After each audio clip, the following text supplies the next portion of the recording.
तो ये देखिए यहाँ पे पूछ रहा है एंटर द नंबर, मैं यहाँ 2 डाल रहा हूँ, ये बता रहा है the number is 2 and the number is positive.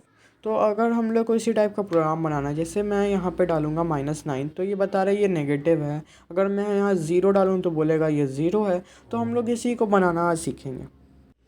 पहले हम लोग एक वेरिएबल देंगे नम नाम से। इस नम को हम लोग इंटीजर डेटा टाइप देते हुए इनपुट देंगे और फिर इसके अंदर डालेंगे एक स्टेटमेंट यूज़र के लिए। जैसे मैंने यहाँ एंटर अ नंबर डाला है। उसके बाद फिर हम लोग प्रिंट स्टेटमेंट दे रहे हैं। ये नेसेसरी नहीं है, ये ऑप्शनल है। मैंने यहाँ दिया है एंटर्ड नंबर इज़ जो भी यूज़र का नंबर है।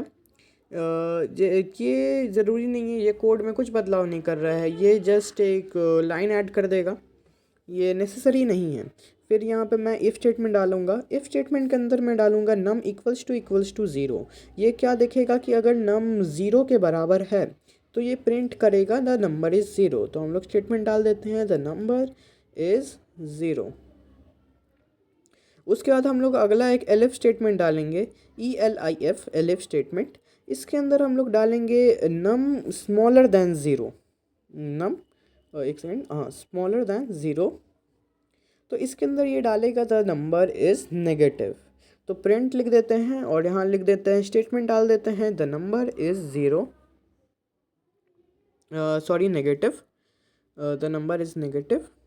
उसके बाद फिर हम लोग एक एल्स स्टेटमेंट डालेंगे। एल्स स्टेटमेंट डालेंगे क्योंकि हम लोग को पॉजिटिव के लिए बनाना है। तो अब एल्स स्टेटमेंट डालेंगे अगर हम लोग को इसके अंदर कोई कंडीशन डालने का ज़रूरत नहीं है अभी, क्योंकि हम लोग का 2 कंडीशन ऑलरेडी सेटिस्फाई हो रहा होगा तो ये एग्जीक्यूट कर देगा, नहीं हो रहा होगा तो ये नीचे वाला स्टेटमेंट एग्जीक्यूट कर देगा। नहीं तो कंडीशन डालने का तो हम लोग वो भी डाल सकते हैं। तो नंबर इज़ पॉजिटिव यहाँ डाल देते हैं। अब इस कोड को एक बार चेक कर लेते हैं। इसको इसका आंसर नेगेटिव देना चाहिए, -9 डाल के देखते हैं एक बार। ये दे दिया।